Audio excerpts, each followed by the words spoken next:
ಶರಣಾರ್ಥಿ. ನಾನು ನಿಮ್ಮ ಶ್ರೀದೇವಿ ಹೂಗಾರ್. ಸೊ ಇವತ್ತು ಒಂದು ಅತ್ಯಂತ ಮಹತ್ವದ ಒಂದು ವಿಚಾರವನ್ನ ನಾನು ನಿಮ್ಗೆ ಹೇಳ್ತಾ ಇದ್ದೀನಿ.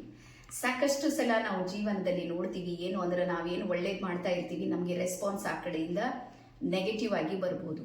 ಅಥವಾ ನಾವು ಸಮಾಜಕ್ಕೆ ಒಂದು ಒಳಿತನ್ನ ಮಾಡುವಂತ ಭರದಲ್ಲಿ ನಾವು ನಮ್ಮ ಪಾಡಿಗೆ ನಾವು ಏನೋ ಒಂದು ಮಾಡ್ತಾ ಇರ್ತೀವಿ, ಆದ್ರೆ ಆ ಕಡೆಯಿಂದ ಒಂದಿಷ್ಟು ತೊಂದರೆಗಳು ಬರೋದು, ಸಮಸ್ಯೆಗಳು ಬರೋದು, ಹತಾಶೆ, ನಿರಾಶೆ, ಇಂಥವೆಲ್ಲವೂ ನೆಗೆಟಿವ್ ಎನರ್ಜಿಗಳು ಸಮೇತ ನಮ್ಮ ಮೇಲೆ ಹಾವಿಯಾಗುವಂಥದ್ದು ಸಾಕಷ್ಟು ಸಲ ನೋಡ್ತೀವಿ ನಾವು.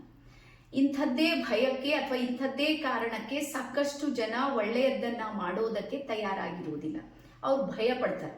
ಮತ್ತೆ ನೆಗೆಟಿವ್ ಎನರ್ಜಿಗಳ ಕೆಲಸ ಏನು ಅಂದ್ರೆ ಭಯ ಪಡಿಸೋದು, ಅವರನ್ನ ಹಿಂಜರಿಕೆಗೆ ಅಂದ್ರೆ ಹಿಂದೆ ಹೋಗುವಂಗ್ ಮಾಡೋದು, ತಮ್ಮದೇ ಒಂದು ವಿಚಾರದಲ್ಲಿ ಅವರನ್ನ ಅಟ್ಯಾಕ್ ಮಾಡೋದು, ಈ ರೀತಿಯ ಸ್ವಭಾವ ಅವ್ರ ಹತ್ರ ಇರುತ್ತೆ. ಆದ್ರೆ ಒಂದು ವಿಚಾರವನ್ನ ನಿಮ್ಗೆ ಹೇಳ್ಬೇಕು, ಏನು ಅಂದ್ರೆ ಒಂದು ಚೇಳು ಇರುತ್ತೆ ನೋಡ್ರಿ, ಚೇಳು ಬೈ ಬರ್ತ್ ಅದು ಕುಟುಕೋದನ್ನೇ ಕಲ್ತಿರುತ್ತೆ.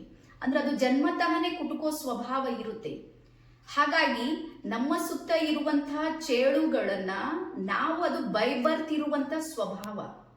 ಈಗ ನಾವು ಆ ಸ್ವಭಾವವನ್ನ ಪರಿವರ್ತನೆ ಮಾಡೋದಕ್ಕೆ ಹೋದ್ರೆ ಅದು ಆಗೋದಿಲ್ಲ. ರೀಸನ್ ಏನು ಅಂದ್ರೆ ಅದು ಬೈ ಬರ್ತೆ ಬಂದಿರೋದು.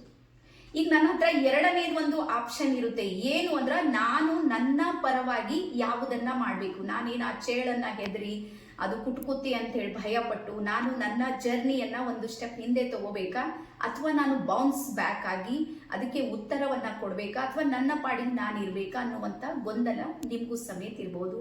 ಆದ್ರೆ ಒಂದು ಮಾತು ಹೇಳ್ತೀನಿ, ಯಾವಾಗ್ಲೂ ನೆನ್ಪಿಟ್ಕೋರಿ, ಸತ್ಯಕಿ ನಾವು ಹಿಲೇಗಿ ಡುಲೇಗಿ ಲೇಕಿನ್ ಡುಬೇಗಿ ನೈ.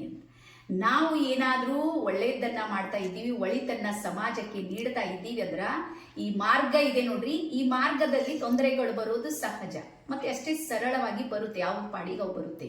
ಆದ್ರೆ ಒಂದಲ್ಲ ಒಂದು ದಿವಸ ನಮ್ಮ ಗೆಲುವು 100% ಇರುತ್ತೆ. ಹಾಗಾಗಿ ನೆನ್ಪಿಡ್ರಿ, ನಿಂದನೆಗಳು ಸತ್ತು ಹೋಗುತ್ತೆ, ಸಾಧನೆಗಳು ಜೀವಂತ ಇರುತ್ತೆ. ಯಾಕಂದ್ರೆ 12ನೇ ಶತಮಾನದಲ್ಲಿ ನೀವೇನಾದ್ರೂ ನೋಡಿದ್ರ ಜಗಜ್ಯೋತಿ ಬಸವೇಶ್ವರರವರಿಗೂ ಕಾಡಿಸಿದವರಿದ್ದಾರೆ, ಪೀಡಿಸಿದವರಿದ್ದಾರೆ. ಇವತ್ತು ಅವ್ರು ಯಾರು ಇತಿಹಾಸದ ಪುಟದಲ್ಲಿ ಇಲ್ವೇ ಇಲ್ಲ. ಉಳಿದವರೋದು ಯಾವ್ದು ಉಳಿತು? ಸತ್ಯ ಉಳಿತು, ನ್ಯಾಯ, ಧರ್ಮ, ನೀತಿ ಇದೆಲ್ಲ ಉಳಿಯುತ್ತೆ. ಸೇಮ್ ಅದೇ ರೀತಿ ಇದೊಂದು ಕಲಿಯುಗ ಇದೆ.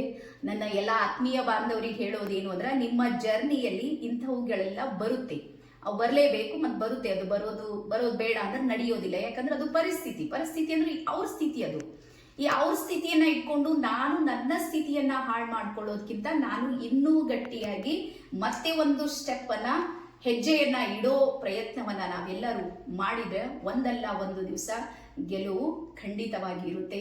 ಆನಂತರ ಎರಡನೇದು, ಯಾವ ವ್ಯಕ್ತಿಯ ಆತ್ಮಸಾಕ್ಷಿಯಲ್ಲಿ ಒಳ್ಳೆಯದಂತ ಇರುತ್ತೆ ನೋಡ್ರಿ, ಅವನಿಗೆ ಪರಮಾತ್ಮ ಮತ್ತೆ ಪ್ರಕೃತಿ ಮತ್ತೆ ಸಮಾಜ ಪ್ರತಿಯೊಂದು ಸಮೇತ ಸಹಾಯ ಮಾಡುತ್ತೆ. ಹಾಗಾಗಿ ಇಟ್ಟಿರುವ ಹೆಜ್ಜೆ ಇದೆ ನೋಡ್ರಿ, ಯಾವತ್ತು ಹಿಂದೆ ಇಡಬೇಡ್ರಿ. ಅದು ಏನಾಗುತ್ತೆ ಅನ್ನುವಂತ ಧೈರ್ಯ ಮತ್ತು ಸಾಹಸ ನಿಮ್ಮ ಹತ್ರ ಇರ್ಲಿ ಅಂತ ಹೇಳ್ತಾ ಎಲ್ಲರಿಗೂ ಶರಣಾರ್ಥಿ. ಧನ್ಯವಾದ.